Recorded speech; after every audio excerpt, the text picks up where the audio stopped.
Bharatiya Janata party आदरणीय प्रधानमंत्री मोदी जी के नेतृत्व में 400 पार करते हुए कंफर्टेबल मेजॉरिटी के साथ भारतीय जनता पार्टी आगे बढ़ रही है। विपक्ष की हताशा बढ़ी है और विपक्ष की हताशा बढ़ने के बाद उनका जो हमेशा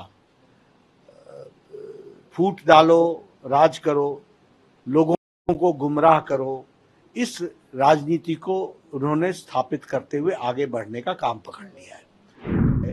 इतने ज्यादा बौखला गए हैं कि अब वो डीप फेक वीडियोस लेकर के आ रहे हैं। भारतीय जनता पार्टी आदरणीय प्रधानमंत्री मोदी जी के नेतृत्व में 400 पार करते हुए कंफर्टेबल मेजॉरिटी के साथ भारतीय जनता पार्टी आगे बढ़ रही है। एनडीए आगे बढ़ रहा है, यानी 400 प्लस एनडीए का। और यह स्पष्ट इसलिए है क्योंकि प्रधानमंत्री मोदी जी ने जिस तरीके से 10 साल में देश को नेतृत्व दिया, उससे जनता का अटूट विश्वास और अटूट विश्वास के साथ साथ एक तरीके से समर्थन और उनके ही नेतृत्व में देश आगे बढ़े, ऐसा मन बना लिया है लोगों ने। और यह हमको प्रथम 2 चरण में साफ देखने को मिला है और इससे विपक्ष की हताशा बढ़ी है। और विपक्ष की हताशा बढ़ने के बाद उनका जो हमेशा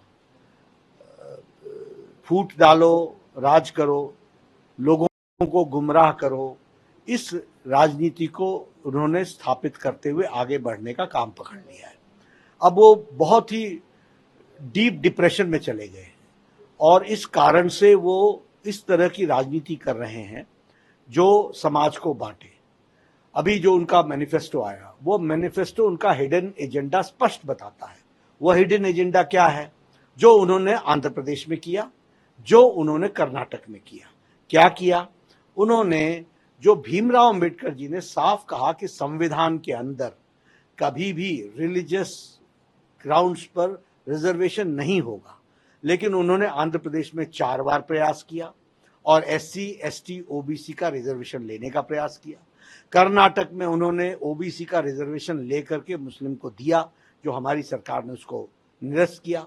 और आंध्र प्रदेश में कोर्ट के कारण ये नहीं हो पाया, लेकिन उनकी मानसिकता साफ थी। वही उन्होंने अपने मैनिफेस्टो में भी माइनॉरिटीज के नाम पर, माइनॉरिटीज मतलब कांग्रेस की माइनॉरिटीज का मतलब मुस्लिम माइनॉरिटीज, उनको और उनके लिए भी वो भला नहीं कर रहे, उनका वो भला नहीं चाहते हैं।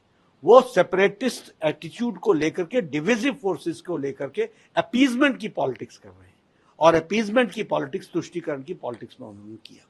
अब इतने फ्रस्ट्रेट हो गए, इतने ज्यादा बौखला गए हैं कि अब वो डीप फेक वीडियोस लेकर के आ रहे हैं। और हमारे गृह मंत्री जी का जो वीडियो था, वह वीडियो स्पष्ट रूप में बता रहा था कि एससी, एसटी, ओबीसी के हितों की हमेशा रक्षा की गई है और हमेशा रक्षा की जाएगी। लेकिन उन्होंने उसको फेक वीडियो बना करके समाज में भ्रांति फैलाने की बात की। और सबसे दुख की बात यह है कि यह तेलंगाना के इन्वेस्टिगेशन बता रहे हैं कि तेलंगाना के मुख्यमंत्री के टेलीफोन से यह सोशल मीडिया में अपलोड हुआ। और इन इंडिया अलायंस के नेताओं को शर्म नहीं आती, ना इनकी पार्टियों को शर्म आती है। इन्होंने इसको वायरल कराने का प्रयास किया। यानी आप, you are part and parcel of the divisive forces and you are in such deep depression कि आप ये डीप फेक कार्य को आप आगे बढ़ा रहे हो।